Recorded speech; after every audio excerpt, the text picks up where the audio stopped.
Hello, Seahawks fans, 12s everywhere. Welcome to the 12 Talk podcast. My name is Josh, and with me is my co-host, Mitch.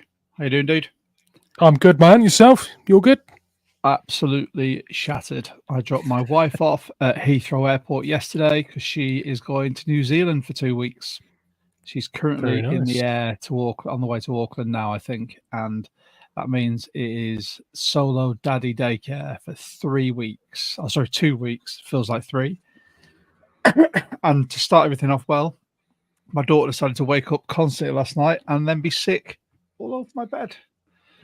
I'm running on very few hours of sleep and fumes. So I'm just looking forward to getting into this. It's going to be a nice distraction.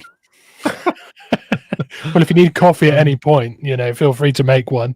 I can hold the fort while you get some caffeine in. Coffee isn't strong enough, honestly. I'm going to be finishing this pod. I'm looking forward to hearing from everyone on their thoughts and what we're going to be going over. But I'm going to finish this pod, do my normal bits, and I think I'm going to go to bed. And for anyone tuning in that isn't from the UK, that would mean it's going to be around about 9 p.m. That's right.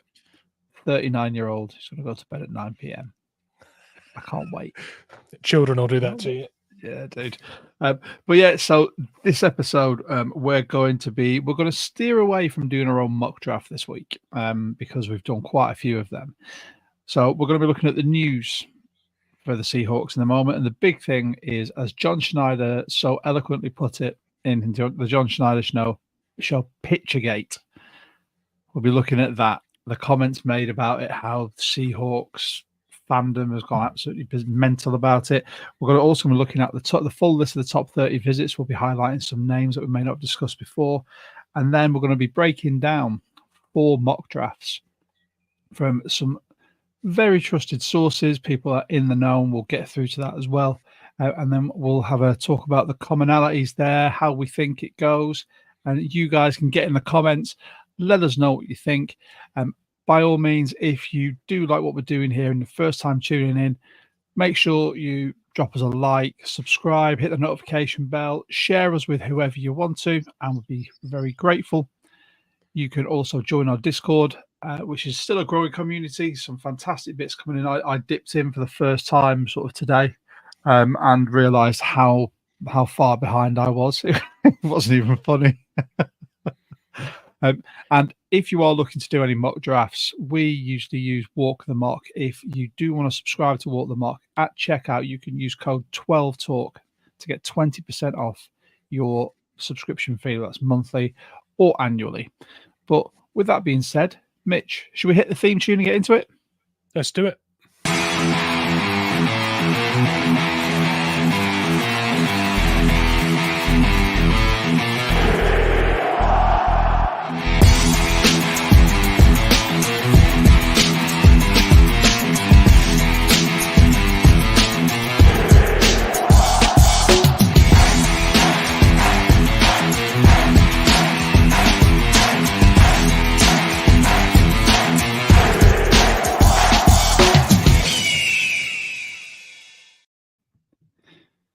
All right, Mitch, let's get straight into it. Picturegate, the biggest bit of news coming out at the moment. I have some quite strong feelings about this. Richard Sherman's got some quite strong feelings about this as well. We've heard a variety of that Super Bowl team, sort of those players talking about it. And we might as well say our piece. Everyone else seems to. Do you want to kick us off? What are your thoughts and feelings about it, my friend? Well, I think we've got the benefit of talking about it after things have been explained a little bit, and I think a lot of the reactions came before it was really explained what had gone on. And what I mean by that is, it's since come out that the displays and the sort of tributes to our history that covered the hallways and things, it's since come out from John Schneider that they will be turned into digital displays throughout the facility. So they'll play on a slideshow, which is a more modern way of doing it. But it also frees up a huge amount of space for this young team and young coaching staff, to be honest, to create their own thing. You know, they're not fighting to make history to be put in the corner of a collage. They've got as much room as they want to be as successful as they want and have it displayed all over the facility for this era. So that makes some sense. But before that was explained, it looked like there was a lack of care for what had gone before. And I think the other thing that came out this week that I really feel like makes a difference to the way you look at this is the fact that the players voted on whether it was put forward by Mike Mack, but the current squad had the opportunity to veto it with a vote. And the majority obviously voted that they didn't want to live under the shadow every day of what had gone before, and had backed themselves to do noteworthy things that could end up on that wall. So with that providing context, I actually now really like it. At the time, I felt like it was a bit of a disgrace. I'll be honest. I was a bit shocked that you know, it felt a bit disrespectful, I think, at first, before that context was applied. Yeah, I can sort of see both sides of this. Like, as a bit of a traditionalist, I'm a big fan of celebrating your history, celebrating your your historic wins and the fan base. But I said it on, I think, on X. It was over a decade ago. Like, fair play, it's the biggest achievement in franchise history, but it was a decade ago. And imagine being one of those players who, the only player that was with the team last year who actually knew about it or was part of that was Bobby Wagner. For everyone else, they're going to be like, "Oh, I remember watching that on TV," or my dad used to talk about that. They don't have any investment in it. They're a new young team with new young coaches who, as we've put as the title of this pod, it's time for them to make their own history. You know, imagine just walking past a giant collage of this Pete Carroll era. It's basically like going, "Yeah, this is what you've got to live up to. You've not been as good as this for a while now." You know, and then Mike McDonald comes through and all he sees is Pete Carroll and that team plastered everywhere. Time for a change. I'm all for it. I think it's one of those there. I think people are going to get a bit butthurt by it because they see it as tearing down a legacy. You know, like new brush sweeps clean completely, where Mike Mack's come in and gone, "Screw Pete Carroll. Don't want to watch that. Don't want to see that anymore." But I think it's more of a, look, I've got a young team that I want to mold myself. I don't want any of these, I'm in, always compete, all these pictures everywhere. I want them to focus on what identity they're going to have, as opposed to trying to live up to the LOB or anything like that. I'm all personally. I'm really glad you mentioned the signage and the slogans, because I opened up by talking about the displays which were going to be digitalized, but that stuff goes a little bit deeper, and the I'm in and always compete are so Pete Carroll. And I don't mean that in a disparaging way. I don't mean to be disrespectful to Pete, but they are so Pete Carroll. And let's not forget that this is Mike Mack's first coaching job. He will find his own mantras. If he doesn't already have them as a defensive coordinator, he will find his own catchphrase. I don't want to call them catchphrases. They're not catchphrases. Do you know what I mean? He will find he will create his own way. And what you don't want to do is overly influence the way that develops of his own accord. You want him to find his own way, not have it like, "Oh, Pete did it like this, I've kind of done it similar, but it's like this," and it's been not. You don't want to be corrupted by Pete's way. You want it to just be Mike Mack. Yeah. So I completely get that, and I like the fact that the players said they would find their own new ways, because I think that really does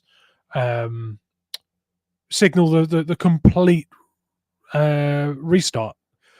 We saw it with the way that they approached the coaching staff. I mean, I think it shocked a lot of us that it was so dramatically sort of absolute in its because we only kept one, right? I think one or two. I think it was Carl Scott. Yeah. So I like that they've stayed consistent to that. There's no sort of flinching with like, "Oh, did we did we take a bit too much off there? Was that a bit, is that a bit strong? They've just gone, okay, well, the coaching changes like this, done. And the way they revamped the roster in free agency, there was a lot of big names that went, like Bobby. They didn't sort of bring him back to kind of hold on to a little bit of emotional attachment for the fans. And Quandre Diggs was another one like that. There was none of that. It was just what fits our new system. Can we get these guys in? If not, no, gone. Same with the coaching, same with the mantras, same with the pictures. I think it just needed the players' buy-in, and the fact that it was voted is very, very crucial for me. I think, yeah, and you hit the nail on the head there. The fact it was voted for by the current players. How many we may never know, but we may find out one day. The fact it's voted for by them means they didn't want to be seen. They didn't want that shadow looming over them all the time. So let them go ahead, forge their own path, forge their own history, forge their own highlights. It may not be this year, may not be next year, maybe 3 years' time where they're at the tippy top of the mountain, but let them do it. They don't need to be seeing the ghosts of this was the greatest team we ever had, because arguably part of that team, there were better moments and better players in Seahawks history. On that wall, how much Steve Largent was there, how much Lofa Tatupu, how much, Cortez Kennedy, Walter Jones, were they on there? Because if they're not, then that's a bit of a slap to the face to them. Because they were the players that started putting Seattle on the map in football terms.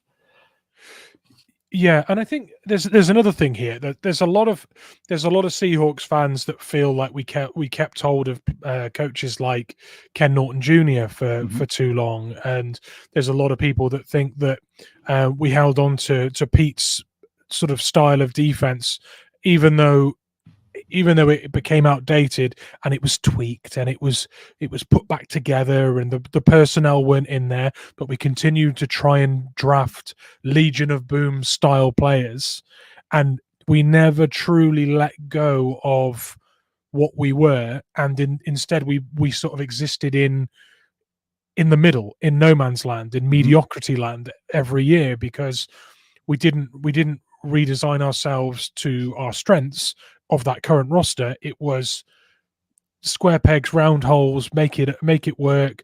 My old defense doesn't work, but if we just adjust it in this way, it might work. We've been guilty of holding on to things for too long, and this kind of ruthless attitude of, okay, fresh start, everything goes, square one. With a talented roster, granted, and they say when you start again, you don't start again from scratch, you start again from experience, right? And this roster is not, we're not rebuilding the roster. We haven't traded everything off. We haven't cut everyone and started again. We're not tanking for a high first round pick. We are rebuilding this with a really talented roster built on 2 extremely good draft classes. So it's not square one. But I do feel like that bit of history that they have to walk past every single day might not be helping. Inspirational as it is also a lot of weight. Yeah. So I can see a lot of reasons to do what they've done. I mean, as a sportsman as well, it's one of the worst conversations to have at any sports club is meeting one of the old boys who may have won a league or a cup or has done something, and then that is all they talk about. And it's like, oh, well, when I played, and I'm probably guilty of it now as a retired player, having won cups and leagues and stuff, but it's like, when I played, I remember we won the league in 1985, and you're like, oh, cool. Things have moved on now. Players, competition, the laws of a game, it's all progressed from there, and it's awesome that you've got those memories and that you did that for the club. But in the same vein, that's the club's history, that's not the now. So with that, we need to start looking at what we have and how we're going to progress it forward, as opposed to what we had and how that works, because, as you said, the league has moved on from people like Pete Carroll. That too high safety look that he had may have worked fantastically until everyone started clocking it. And I know John Schneider said we're going to be playing a bit of too high safety this year as well. But that's not going to be Pete Carroll too high safety. That'll be a variation of too high safety. And for me, it baffles me why people have really got on the high horse about this. What else Jonas said? What puzzled me, a lot of people said, get rid of Pete, and now they outcry about the change. Spot on. That right there is that sums it up perfectly. So many people have said, get rid of Pete, get rid of all this, it's not working. But then as soon as they take away the iconography of Pete's legacy, it's like, oh, they just want to watch the world burn. This is awful, bro. How dare they do that? It makes no sense whatsoever. So Jonas, you are spot on there, my friend. Yeah, it's a funny one. I've said this before, so pardon me that I say it again, but there may be people watching that haven't heard me talk about this. I always think it's quite funny how, I'm an Arsenal fan as well as a Seahawks fan, and the similarities and the parallels of Arsene Wenger being at Arsenal and having those years of the Invincibles, and Pete Carroll being there so long and becoming a bit outdated, but also having the Legion of Boom in the Super Bowl. They ran really parallel. And one thing that Mikel Arteta, who's now the Arsenal manager, one thing he did was completely strip the training ground. Not completely, actually. They kept it in some areas, but they moved around and reshuffled where they had the picture of those league titles. And because Arsenal got a golden Premier League trophy for going the full year unbeaten, they got a special edition when there's photos of that everywhere. They moved it all, and it was all replaced with a silhouette outline. So they turned the pictures into grayed out silhouette to symbolize to fill in those, to redo it and fill it in, but without it sort of semi-removed. And that's kind of similar in that they've moved it from the main areas to digital screens to provide that empty space to fill. So Arsenal recovering pretty well at the moment from having a really successful, long-tenured head coach. The Seahawks are now trying to do the same, and the methodology of the two young coaches, because Mikel Arteta is an extremely young manager in football terms as well. He's not 40. Only so really similar. Like 6 years ago, didn't he? Yeah, no, exactly. Yeah, it wasn't that long ago. In fact, some of the players on the Arsenal team have played with Mikel Arteta when he was the captain of the club. So that's how quick that happened. So really similar. Mike Mack is not on his own in this thinking of sort of relieving some pressure and stuff. I don't think it's as bad as it is, and I think as bad as people think it is. And Cam Chancellor's comment wasn't particularly inflammatory. I think it was in response to something, and I think it was a good point, well made. Sherman's response was a response to someone interacting with Cam. So you look at those in isolation; they don't really.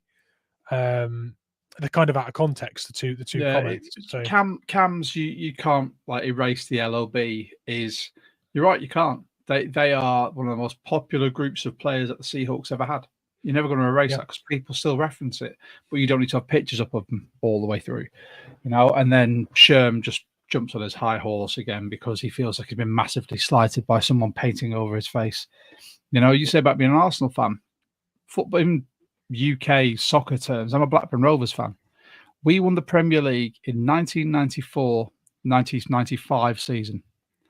I remember because I was heavily involved in football at that time. And since then, every time you speak to a Blackburn fan, we are now in the second division of football, well, the Championship, so the division below the Premiership. But if you ever have an argument with a Rovers fan, all they do is go, yeah, but have you won the Premier League? Ugh. And even as a Rovers fan, I go, mate, nearly 10, what we're talking 20 years ago, 30 years ago, it means nothing. you don't want to be that club that just clings on desperately to former glories. It's all about pushing forward, and that's what we've done now by hiring Mike Mack, a young group of, in NFL terms, inexperienced coaches, and this new team that's been built. So I think that's it. Said our piece. End X. Full stop, explanation mark. If anyone's got anything they'd like to say, by all means, hit us up in the comments, because we'd love to be able to sort of read them out and know what your thoughts are. Thank you, Jonas. He's one of the German Seahawkers there. I'm looking forward to my care package that he's sending me over as well, and I will be showing everyone exactly what that is. Amazing. But let's bench that. That can go. Yep. There you go, Kobe. Let's go down to the top 30 visits. So we've looked at these. We looked at these last week, but it was a slightly incomplete list. So shall we have a look? I'll hand this over to you as well, Mitch, because obviously I know this is more your shtick. The remainder of the visits and any comments you or I may have on sort of who else has come in. So hit us with it, dude. Yeah, so I've got a comprehensive list here of the people we've interviewed, and there are some really, really interesting ones. We covered a lot of these last week, but just a few to add in. Actually, we'll go with three quarterbacks. I'm just going to very quickly mention Drake May, Michael Pratt, JJ McCarthy. Now, JJ McCarthy is a quarterback I really like. I wouldn't normally say that he's worthy of a 16th pick, but I think if you don't take him at 16, he doesn't go past a few teams that pick after us. So you don't get him if you spend a 16th. I like that we've got him in. There's obviously that Michigan connection with some of the current staff, so it'd be rude not to get him in. But yeah, worth mentioning. Michael Pratt as well. A bit of a sleeper, really. I think when you look at Tulane and the year they've had, that's kind of the best season they've ever had. And Michael Pratt put that team on his back every game, pretty much. He's not celebrated as the most polished prospect, but he has a lot of intangibles in terms of leadership and grit and things. I really like Michael Pratt, and if he's available with one of our mid-round picks. Day 4. Yeah, I genuinely can see us taking someone like that as a developmental piece. Drake May, I think, is kind of a funny one. It hints that we might be willing to trade up in a big way.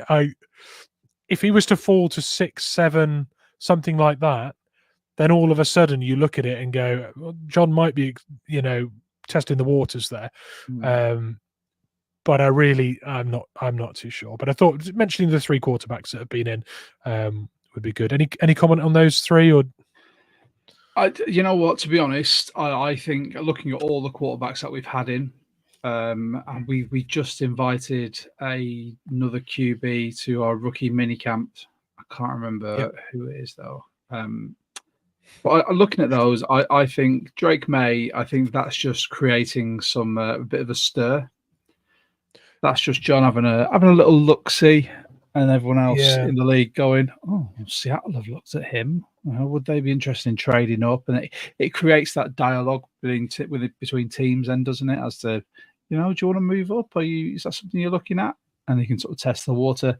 I think Michael Pratt as a day 3, day 4, I'd be fine with it, providing we've covered off enough other needs. Apart from that. Yeah, I didn't even mention. I didn't mention Bo Nix. Bo Nix was on that list as well. Yeah, I can't see him again. Another one I can't see reaching us just because of the needs and people moving around above us to make sure they get one. I see teams like the Vikings now, really are in need. So I just don't think he falls, but worth mentioning him anyway.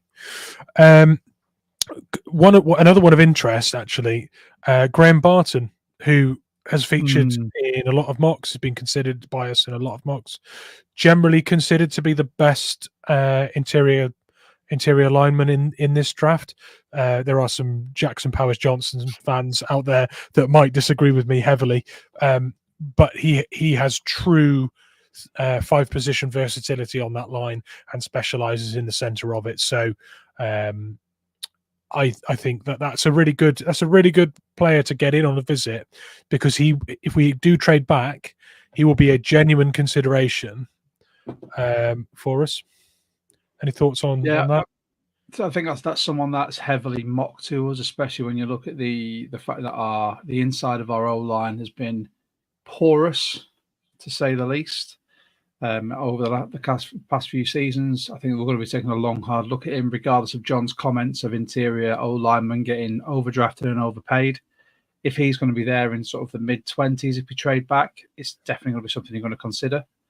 I think that's one of the ones that I was actually quite happy to see come in for a top 30 visit, apart from just one of those, well, we'll bring him in and test the water and see what happens. But I think that's actually a very intriguing one, because it means that, potentially we are looking to maybe bolster there and throw some decent draft capital at as well. Yeah, absolutely. Love that one. And I've got a list here that's showing Braden Fisk as well having an interview, but it doesn't actually specify here whether that was at the combine or at the facility. But I don't seem to remember hearing that we had interviewed Fisk at the time. I feel like I would have remembered that, because he absolutely showed out at the combine, and I'd have been really excited to have had that day that he put on and us interviewing him. To be honest, so I think we've had Braden Fisk in as well. Into the facility. So that's just a number there. Oh, we also had Jaheim Bell in, which is a really, really fascinating one, which I feel like I'll very quickly touch on. Jaheim Bell, for anyone who doesn't know, is a tight end from Florida, from the Seminoles. He had as many touches receiving as a tight end as he had running the ball out of the backfield as a running back. That's an extremely versatile weapon that before we changed the coaching staff, I would never have seen Pete Carroll wanting to use a tight end like that blocking was not a secondary consideration. Some tight ends, you look at them as receiving tight ends and you think that's a receiver before it's a run blocker. Well, Jaheim Bell is a receiver, then a running back, and then a blocker in that order. You don't sort of use him heavily blocking for someone else. He is the person being blocked for. I couldn't have seen it before. With the new regime, I don't know what we do anymore. So I can't tell you it's not a fit. And honestly, now it would be someone I'd be excited about. I think that would give us some sort of Taysom Hill uniqueness about some of the looks we show and what actually comes out of them. It provides a bit of mystery, and also when you've got such a good running back room, having the ball handed to a tight end who looked like he was about to be a fullback, and suddenly he's the running back, and the running back is blocking for the tight end running the ball. And he is an absolute burner, by the way, for his size. He is an athletic dude. So fascinating one, that one. It seems to be Jaheim Bell. The biggest slight people can find on him is that he is not the best blocker. But as you said, you look at his receptions, you look at the fact he can be used in the backfield as a running back, and he's no slouch, gives you an extra weapon. It also, for me, brings up the question, if we're looking at a tight end like that, and we get to 16 and Brock Bowers is available, because Brock Bowers has scored touchdowns from running in the backfield. He is a receiving threat, as we all know, and he is a decent blocker. Now, based on that skill set, Jaheim Bell is about here where Bowers is here, and you've got a couple that will excel in certain things just in between. Does that mean that we're looking at that as sort of a backup? But if we have Bowers available at 16, we'd strongly consider it. I'd be excited to have someone like Bell. I think it's a fantastic, just a weapon. You improve his pass blocking, and he's got he's got the two keys there in catching and pass blocking, and he's got that threat out of the backfield. Perfect. You're looking at changing our sort of tight end play. That's how you do it with a player like that. I really like that one. As someone who watches the Knowles, I'm quite a fan of that. Yeah, I think it's also interesting what it does to your roster when you're carrying a tight end on the roster that should you have a lot of injuries, you've got a running back 2 there as well on the roster. Mhm. I think it helps you be a bit like the Saints have had with Taysom Hill. You don't necessarily. I mean, you're not going to consider Taysom Hill a QB2 because if your quarterback goes down, you're going to be running some interesting plays for the entirety of the game. If QB Taysom Hill is the only QB draw. yeah, no, exactly.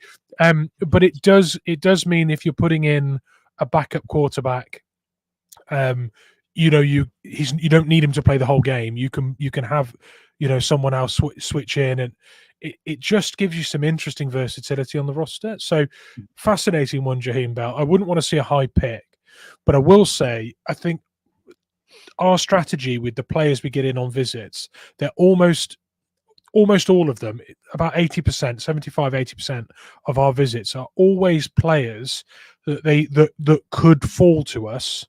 And in the instance that they fall to us, we want to have done our homework. Because if a player is falling down, because someone else has interviewed him, and they thought he was an idiot, and they just didn't want him, and then you think, oh, he's fallen to us, we'll just take him, and then you get him in the building, and you think, well, now I know why he fell. They're doing their homework on players that could fall to them where they're picking, and they've added to their scouting, the depth of their scouting in the instance, and that's very true with the gaps, isn't it? It's filling the gaps in your sort of scouting. I mean, you look at Stephondre Sweat. Everyone thought he's going to be a nailed on top of the second round pick, and then he had his legal issues, so they brought him in just for a bit of a bit of a character assessment, and by doing that, they now know if he falls to them in, depending on which way we go. I mean, there's obviously all the speculation that we have, and we'll look at the speculation with another couple of mocks that have been done by other people in a bit. We don't know if it's going to be D-line, O-line, first round. Are we going to stick and pick? Are we going to trade back? It's pure speculation, but it allows them to have enough information that should they wish to move around the board, they can see where they might move to, who might be available, and that type of thing. Speaking of bringing people in, we had a previous first-round draft pick come in and visit the Seahawks, didn't we? Rashard Penny. Oh, Rashard Penny, yeah. That's a fascinating one. I saw the way someone had put it up online the other day. They put Rashard Penny back, and then it was on Facebook, and it had fireworks and stuff in the background. And I was looking at it and it was confused me for a number of reasons. One, I thought he'd just come back in for a visit and hadn't re-signed or anything, and that made me doubt it. I thought, oh, is he signed? And then I thought, there can't be that many fans that are absolutely ecstatic that he's back. And it confused me in two ways. But actually, when I actually sit there and think about the fact that we'd had him back in, it's brilliant that we explored that. And he's obviously testing his market. Mm-hmm. And if he doesn't get signed by anyone, we as well, we know as well as anyone what he can do when he's fit. And a lot of his injuries have been impact related injuries. He's not someone that's constantly pulling a hamstring or has a dodgy calf or tears his labrum on both sides twice and then snaps on his fingers. He's someone that has had, sorry, I threw some shade there, I'm sorry. He's someone that's had impact related injuries when he was the workhorse. If you have him on the roster for a veteran minimum in that running back room that we've already got, that's 4 running backs that I think can be, they can carry what running back 1 and 2 duties. There's all 4 running backs that can receive the ball as well as be handed it. And hell, if you're only relying on Rashard Penny for 3 or 4 snaps a game, or he's playing 3 or 4 snaps every other game, he's going to be fit the whole season, isn't he? And he's got touchdowns in him, so I don't mind it. Yeah, I don't mind it. I'd take it. I would take it and run with it. I think Penny. No pun intended, right? I think Penny, when he was with us, I think he showed exactly what he can do. He just got bitten by the injury bug every single season, and that was such a slight on the person. The reason, obviously, we didn't bring him back was due to not wanting to pay him the money he was asking for. So he hit the market, went to Philly. Didn't he spend most of last season injured there as well, or just not on the field? And bringing him back, he was healthy scratch for a lot of games. Yeah. They just didn't put him on the 53 for the game. Why would you when you've got someone like Boston Scott as your running back too? But bringing him in, I think if you add him as a veteran to this, I think we're one of the top 5 youngest running back rooms in the NFL. Bring him in as a veteran head who can help guide this young running back room, give him limited snaps so he doesn't break in half again. But what if you got to lose? Obviously, we'd have to get our cap under management first, because I think we're sort of, I don't know where we are at the moment, but I don't think there's a lot of money left. I was going to say on the cap situation, I think we're about 7 million over in effective cap. So, including the costs we'll incur with our rookie, the estimate for the rookie class, we're about 7 over. But you don't have to be in line with the salary cap until I think it's June 1st. Yeah. So we can have those players on the roster now, go through training camp, make cuts where needed, and there are some players on prove it style deals that can be severed. So Darrell Taylor. Yeah, no comment. Trade pieces as well. That's the thing. If you're looking to trade in the draft, if it gets to sort of day 3, day 4, and this edge class, which falls off a cliff, in my opinion, people have missed out on an edge. But then all it takes is John or his scouting team to ring someone up and say, "Look, we can see you've missed out on all these edges that you probably had on your board. We've got one here that is NFL ready. He's been with us. He has got a lot of flash points, but he just needs a bit more refinement. Do you want Darrell Taylor, and you give us this year's 4th? Someone might jump at that. You never know, because let's face it, Darrell Taylor, the biggest slight on him is the fact he is not Mr. Consistent. Far from it. It's not a rounded skill set either. He lacks in run support. To be fair, we've used him so much in pass rush scenarios that when he's out on the field, people assume he's rushing. So we haven't really helped him much we've encouraged the stereotype that he is a one-trick pony by only putting him out there in a lot of those situations. And then suddenly when we need him to run stuff, can't do it anyway. It's just we haven't really had him do it, very much. So that's because when we ask him to do it, he just can't do it. Is there, before we move on to our the mocks that you have collated that we'll have a look over, is there anyone else that you'd like to chat about quickly? Anyone know? No, not really. Unless there's someone we've talked about mentioning and I've forgotten that we said that. No, okay. In that case, I thought you might be queuing me up for something. No, I don't. As our draft expert, I left it completely with you then, because I know you every now and again you like to pull out these random facts about people.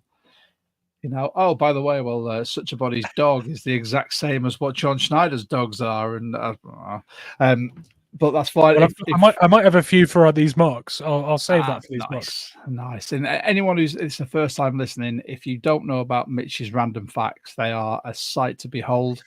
Some of them, it's so random. I still to this day wonder where he gets them, but he does actually confirm where all of his sources. So it's not just being made up on the spot. Most of them. A couple slipped through the day, just testing the water. Yeah. But with that, we're going to talk some mocks that have been done by 4 very reputable sources. As always, our mock draft coverage is presented by our friends at UK Seahawkers. Mitch and I are both card carrying members. And if you aren't, why not? For the very low sum of 12 English or British pounds per year, you get access to a multitude of amazing goods. You get your wristband. I'll show you this all in a minute. You get access to the social events, one of which is coming up very soon. You get 10% discount at the Seattle Pro Shop when you do get over there. We get chances to win game passes, and they're fantastic at giving you the sort of the game day field passes as well. And then you've got access to things like the Facebook group and just meeting the people as well. Meeting other UK12s is fantastic, because I don't know if you're like me and you see someone wearing anything Seahawks related in the UK, you try and talk to them and realise that there may have been a sale at JD Sports. But it's really nice to be a part of a group that actually are real Seahawks fans. This year, you had some fantastic stuff. We went very throwback. Thank you very much to Kieran for designing the patch, which will be going on this lovely jacket behind me. You've got your wristband, which you get every year, your membership card, and then you get an RFD card to stop your cards getting scanned if you're out in public. And then we have got our national meet, which is at the Flying Circus in Newark-on-Trent, which is on the 18th of May. I will unfortunately not be able to attend this one due to my wife being in New Zealand for the next 2 weeks. And when she returns, basically everything that I was supposed to be doing with her has now been put back. I am not happy. But that's £5, and you get to meet everyone there. I went to one in Birmingham. It was absolutely brilliant. I'm going to try to get to one every year going forward. So all you need to do, if you do want to join, is find them on their Facebook page. The link is in the description for the show as well. You can hit on there. They tell you exactly what to do. It tells you on there as well via PayPal. You can pay £12 for individual membership, £20 for a family membership. Send it to ukhawksfans12@hotmail.com. And all you've got to do then is put in your name and your address, and your goodies will be sent to you. But without further ado, let's get into these mocks. So, Mitch, run us through them as our draft king. Yeah, so this first one's from Michael Sean Dugar from The Athletic, who we all know very well, I'm sure. Taking Cooper DeJean in the first pick on this one. And I love it from a perspective of... Yeah, I love it from a perspective of taking a corner that can play the nickel, can play safety, can do all the positions on the back end. It's great for Mike Mack and what he's trying to do.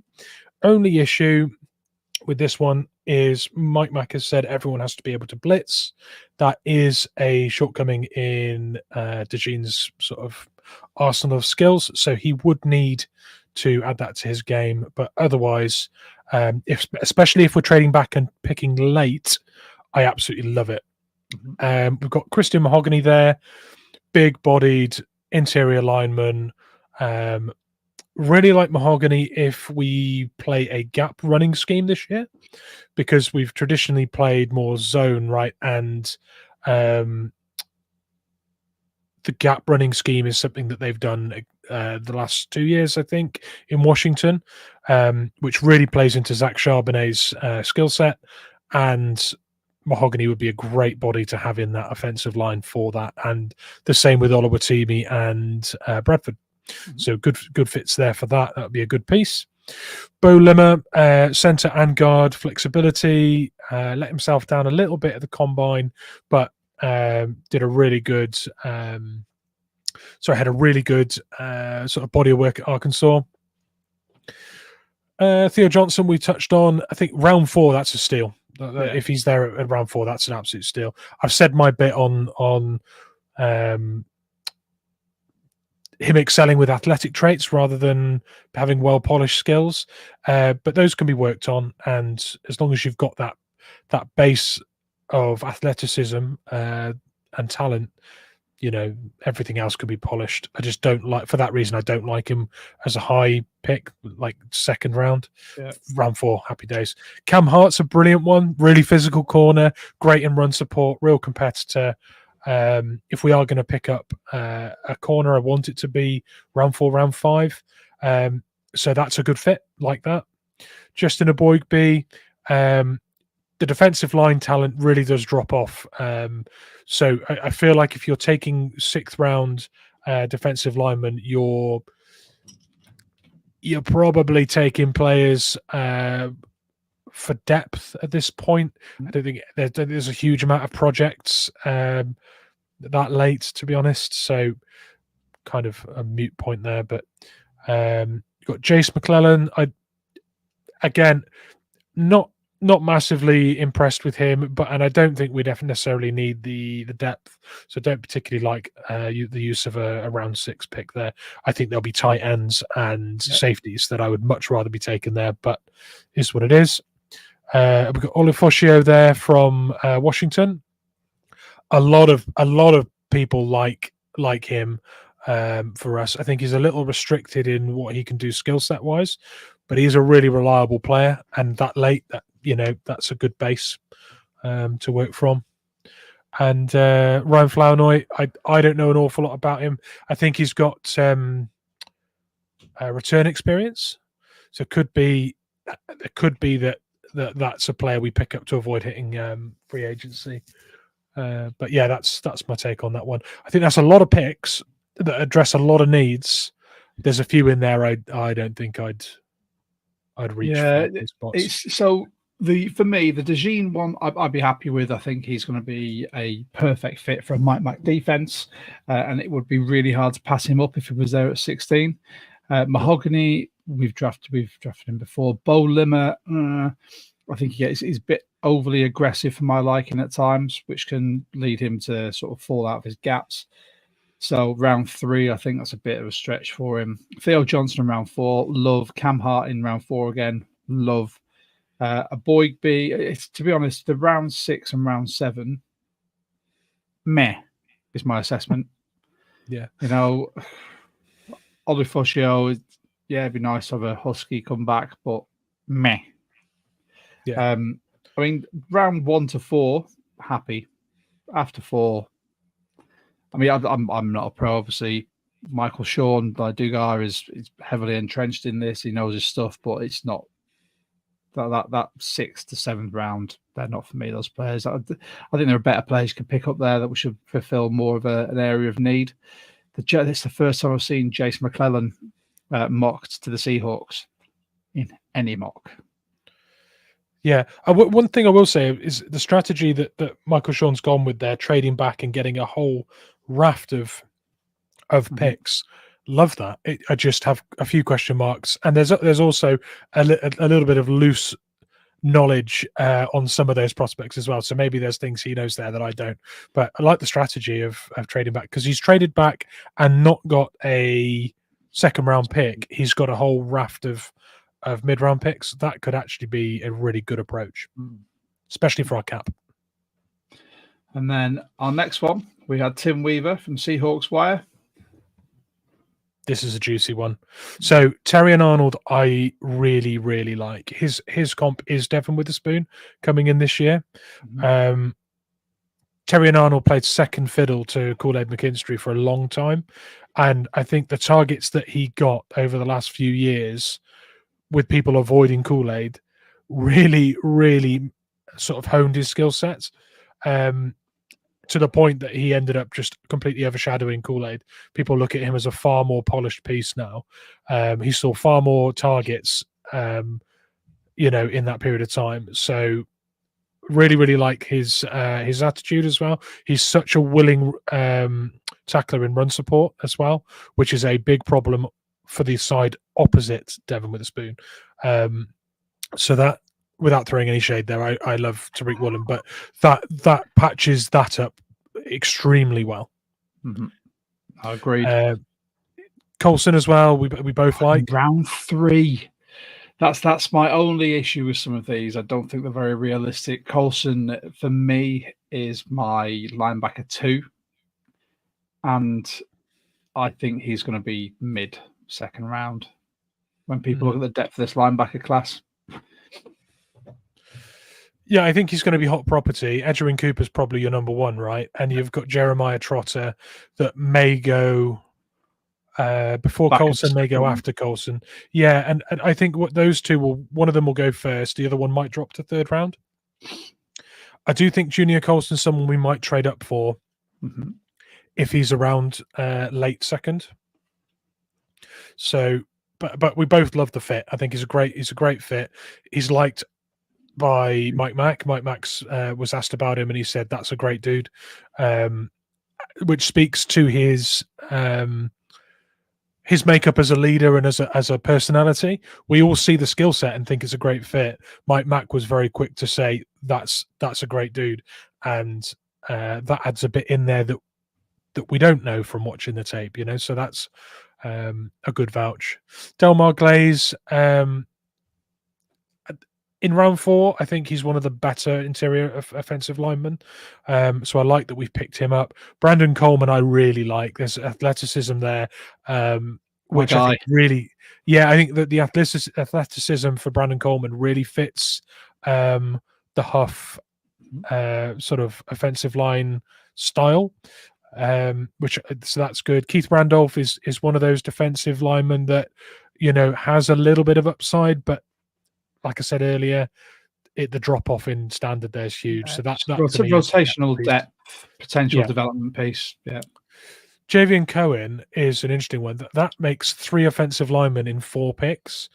Javian Cohen, be under no illusion, is probably a late 4th pick in any other draft but this one. Mm-hmm.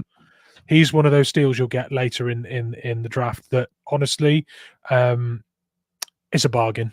So when you look at the fact we've taken 3 offensive linemen there, that has added serious future potential to an offensive line where the real potential currently is on the bookends.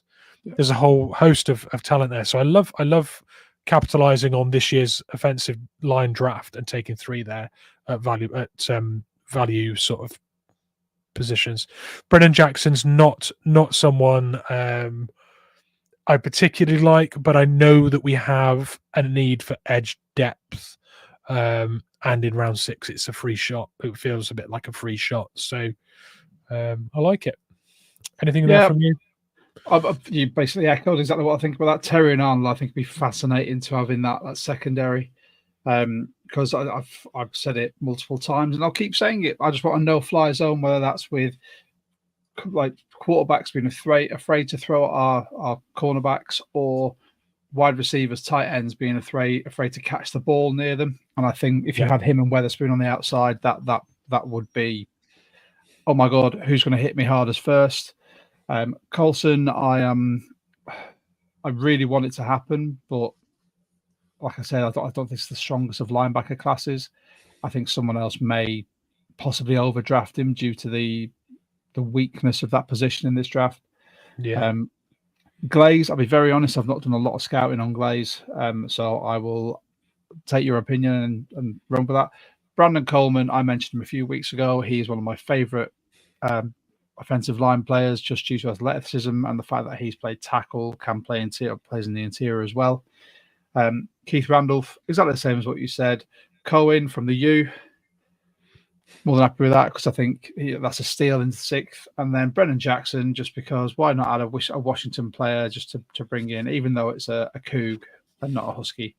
But that's all right. I'd live with it.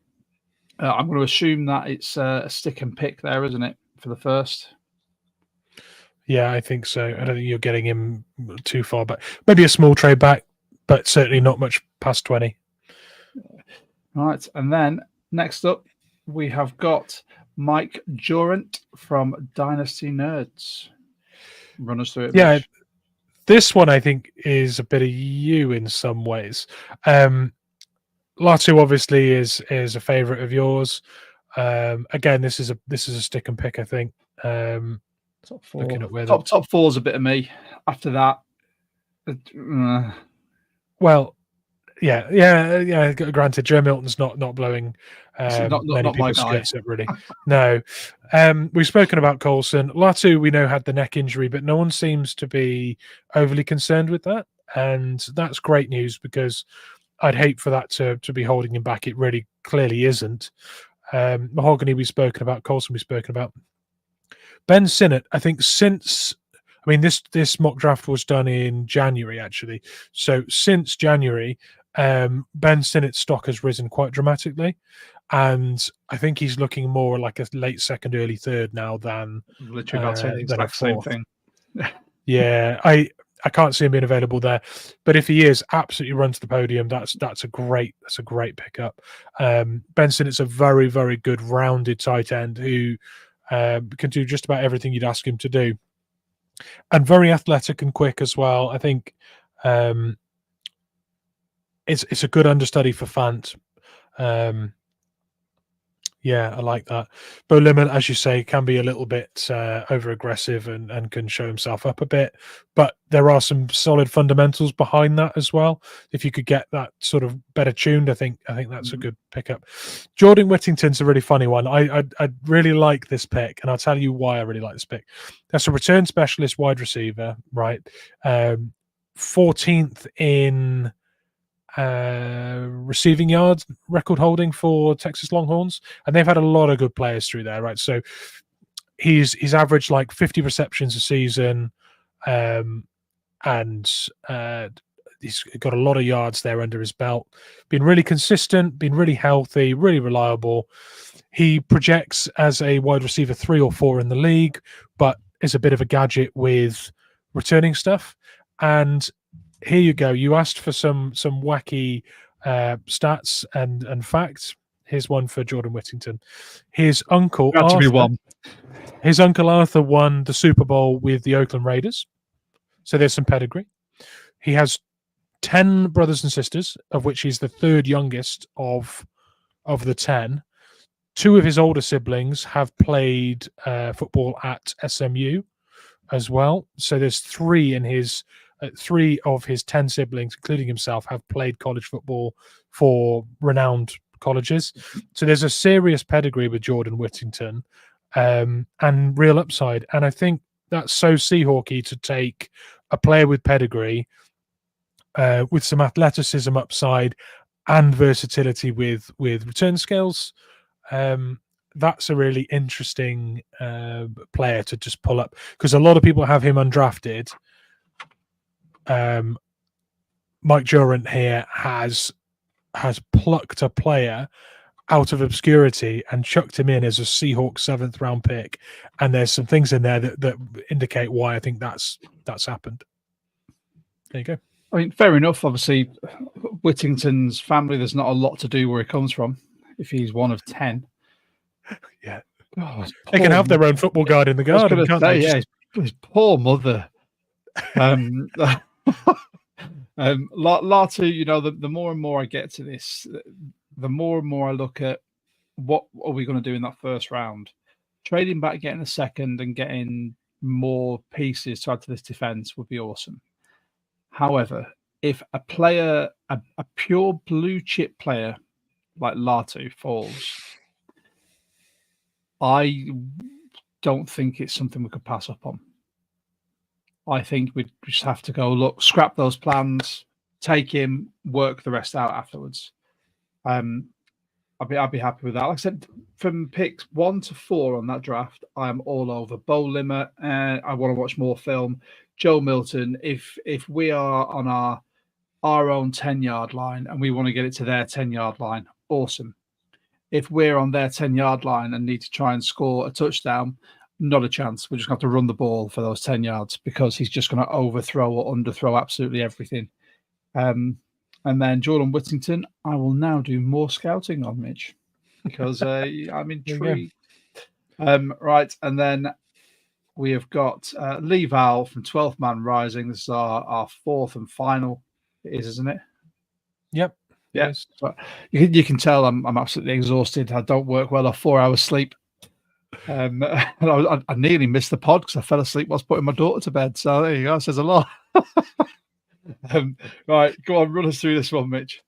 Yeah, so first of all, strategy-wise, I really like it. We've got edge, defensive line, and interior offensive line with our 3 most valuable picks. Love that.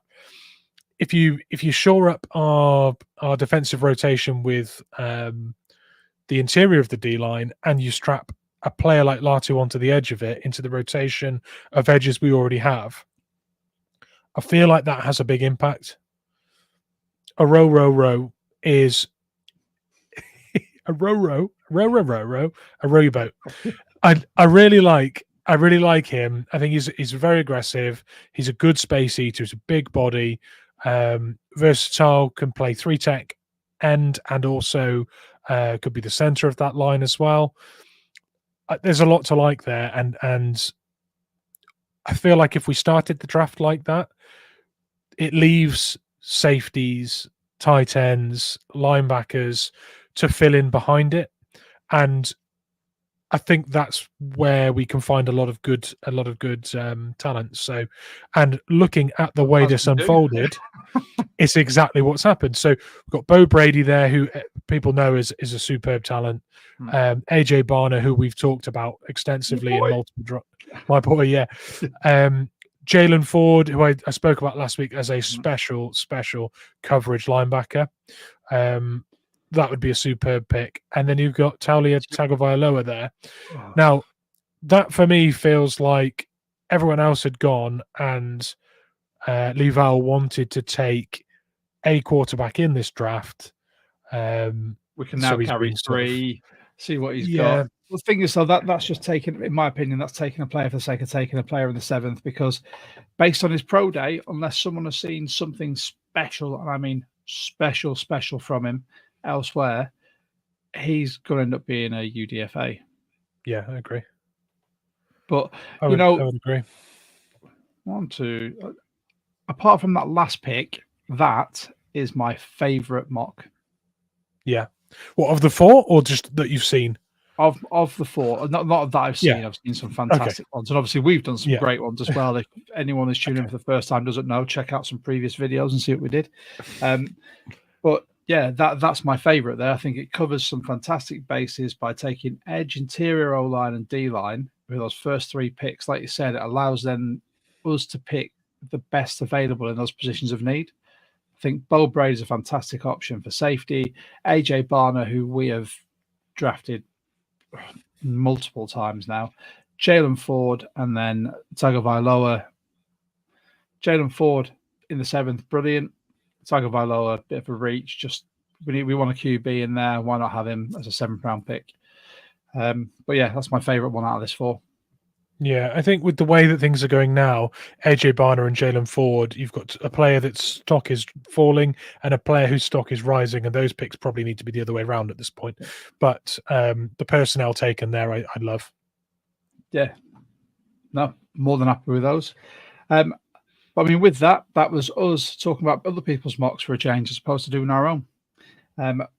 We will probably try, when you look at the fact that the draft is here in 4 days, Mitch. Are you giddy with excitement? Mate, I am. I'm really excited. For anyone that is not in our Discord, we will be streaming it in our Discord, so that people can join and discuss and predict. And I don't know if I'm pointing my camera seems the wrong way. Have I got that way? There we go. The Discord. There you go. Yeah, come and join the Discord and jump in with us, discuss things, talk about the rumors. There's loads of people that will jump in and watch the draft with us, and it is great because it does go on a long time. People can jump in and out when they know the Seahawks picks coming up, or trades are happening in front of us, and you want to discuss it. It's all going to be live and interactive, and we're gonna have a lot of fun with it. So definitely jump in the Discord and come and join us for that. And we won't be recording as a live pod, don't worry. So whatever you say in that Discord stays in the Discord. It's not for everyone to hear. And the Discord doesn't have to be as clean as our pod is. I mean, with that, Mitch and I are going to try, hopefully, and do a one last mock beforehand. Yeah, sound good? Yeah. Thursday, I think we were looking at Thursday, the day before. Yeah. Oh, doesn't the draft start on the 25th? Like, my brain's gone. It's late. Pretty sure it's Friday night. But either way, day before we'll be doing one final mock. We'll sort it out. We'll do a first 2 rounds and see what happens there, as was suggested.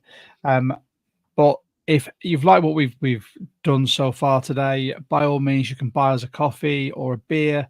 I'm on garden leave, so beer is absolutely fine by me. But based on how tired I am, a coffee would be really, really well, taken. But yeah, I mean, I'm rambling now. My brain's on shutdown mode. I just want to say thanks to everyone who's tuned in. Thanks for those who've joined in with the comments. Thanks for those who liked us on Facebook. Mitch, thank you to you as always, my friend, because without you, I couldn't do this.